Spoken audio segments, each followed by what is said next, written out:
eu fico procurando desesperadamente aquelas placas indicando marginais, marginais. Porque eu encontrando a marginal, eu encontro o caminho. Eu consigo chegar na minha casa. Irmãos, no mundo que nós vivemos, o ser humano está perdido. Ele está se debatendo de um lado para o outro, de porta em porta. Ele pula da religião A para a religião B, ele pula da cultura A para a cultura B, ele pula de um país para o outro, de um credo para o outro, em busca de um caminho, porque ele está perdido. E quando ele vive toda a sua vida pensando que achou, de repente chega um momento e ele fala: olha, eu estava perdido e continuo perdido. Irmão, mas há 2000 anos atrás, cerca de 2000 anos atrás, Jesus, na cruz do Calvário, apontou para o caminho que leva para o céu. Jesus disse no livro de João, capítulo 14: eu sou o caminho, a verdade e a vida, ninguém vem ao Pai a não ser por mim.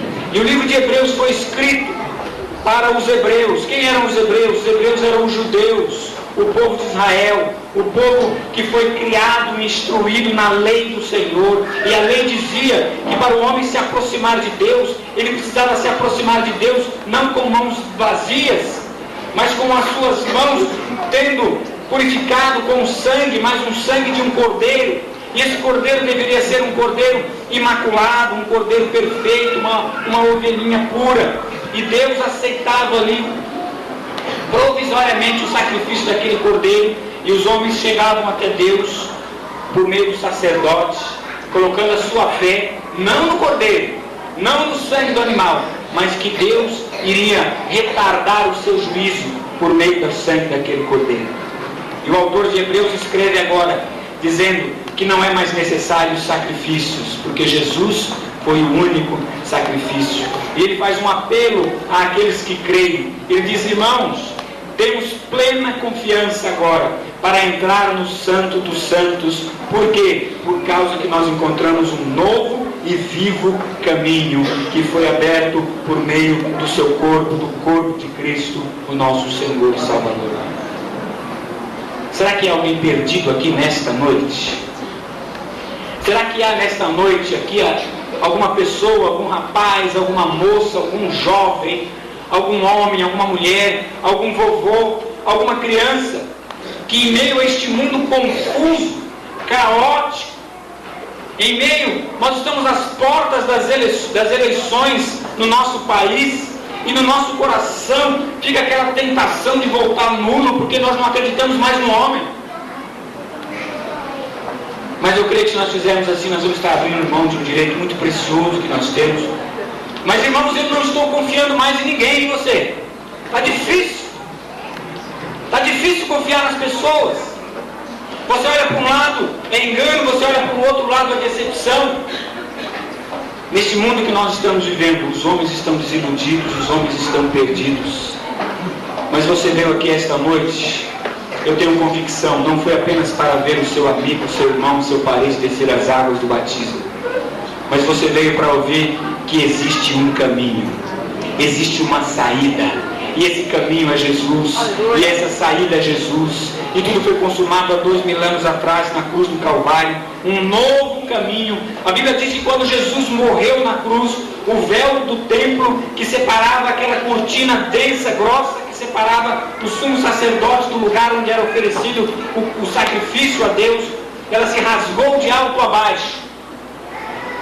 Esse rasgar da cortina começou de cima. E alguém disse certa vez aqui, eu creio que na última ceia, o pastor nos chamou a atenção que se você rasga uma cortina, você rasga ela de baixo para cima. Não é assim que funciona? Mas a cortina do templo se rasgou do alto a baixo, porque Deus estava inaugurando um novo caminho para o homem, um novo caminho para nós, uma nova esperança, uma esperança que não está no partido do governo, uma esperança que não está nas próximas eleições, uma esperança que não está no dinheiro no nosso bolso, uma esperança que não está na nossa saúde, porque todas estas coisas passam, mas aquele que faz a vontade de Deus permanece para sempre, diz a palavra do Senhor. A esperança é Jesus, o caminho é Jesus. Há um velho e belo hino que diz: foi Jesus quem abriu o caminho para o céu, não há outro meio de ir. Sendo assim, sendo que Jesus abriu o caminho para o céu, aproximemo-nos de Deus com um coração sincero e com plena convicção de fé, tendo os corações aspergidos, purificados de uma consciência que era culpada. Irmãos e amigos, se essa câmera de vídeo tivesse o poder de entrar na sua mente, de entrar na sua história e de passar ali no telão o que você pensou e fez essa semana, será que nós não ficaríamos envergonhados? Será que a nossa consciência está pura a ponto de dizer, pode filmar meu pensamento, pode filmar a minha semana, pode filmar todos os momentos da minha vida? Nenhum de nós pode dizer tal coisa, a não ser que nós tenhamos os nossos pecados lavados e perdoados pelo sangue de Jesus.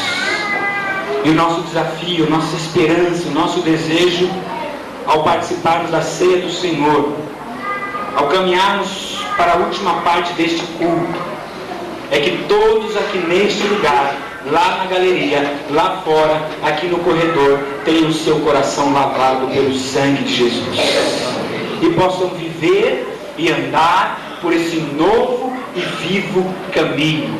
Um caminho que não pode ser tomado, um caminho em que o homem não pode se perder, porque ele foi inaugurado pelo próprio Senhor Jesus Cristo.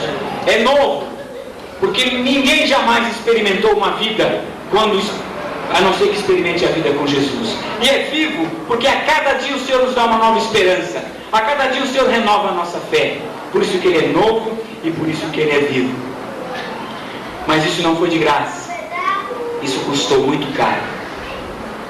Nós estamos assentados nesse culto, louvando a Deus pela obra do Senhor, mas o Senhor Jesus Cristo não quis que isso se perdesse na história. Por isso Ele instituiu a ceia do Senhor.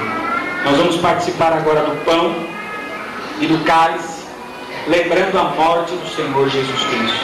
Mas antes de participar desse pão e desse cálice, enquanto os diáconos estão se aproximando aqui desta plataforma, eu quero convidar você a baixar a sua cabeça e a fechar os seus olhos no seu lugar. Não espere mudar o seu filho, não espere mudar o seu patrão, não espere mudar o governo, não espere mudar a sua esposa. Deixe Deus mudar o seu coração, a sua vida, a sua história. Esse culto vai acabar dentro de poucos minutos, mas você vai voltar para a sua casa, e amanhã para o seu trabalho, para as suas lutas, para os seus desafios. Mas a palavra do Senhor nos diz nesta noite: apeguemos-nos com firmeza à esperança que professamos, pois aquele que prometeu é fiel. Jesus não vai ficar nesse templo, Ele vai acompanhar aqueles que o creem e o amam. Você quer entregar a sua vida a Jesus? Abra o seu coração para o Senhor. Diga: Jesus, eu creio que o Senhor morreu na cruz pelos meus pecados. Eu não quero mais andar perdido, eu quero andar firme. Eu quero andar por esse novo e vivo caminho. Enquanto os irmãos estão orando com a cabeça baixa, se você desejar isso, dê apenas um sinal, como se você esteve num culto em que foi celebrada a ceia do Senhor. Não há nada de místico aqui, apesar de ser simbolizado aqui, neste momento, o sacrifício de Jesus. Mas o pão continua sendo pão, esse suco continua sendo suco de uva ou vinho. Mas quando nós participamos do pão e do cálice, e quando nós descemos as águas do batismo, que não tem nada de santo naquela água, a não ser os santos que ali entrarem, nós estamos dizendo: Senhor, eu estou manifestando de uma forma visível aquilo que o Senhor já fez no meu coração. E o Senhor, na noite que foi traído, Ele tomou o pão e tomou o cálice, partiu, deu aos seus discípulos, dizendo: tomem, comam, bebam dele todos. Isto é o meu corpo que é partido por vós, isto é meu sangue que é derramado por vós. Façam isso em memória de mim. E o apóstolo Paulo, em 1 Coríntios capítulo 11, ele disse que façam isso em memória de mim, até aquele dia, até que o Senhor venha. Irmãos, esse grupo que está aqui, eu queria muito crer que todos que estão aqui um dia vão participar de uma ceia lá no céu com o Senhor. E quem são os convidados para a ceia? Aqueles que receberam o Filho, aqueles que creram no Senhor.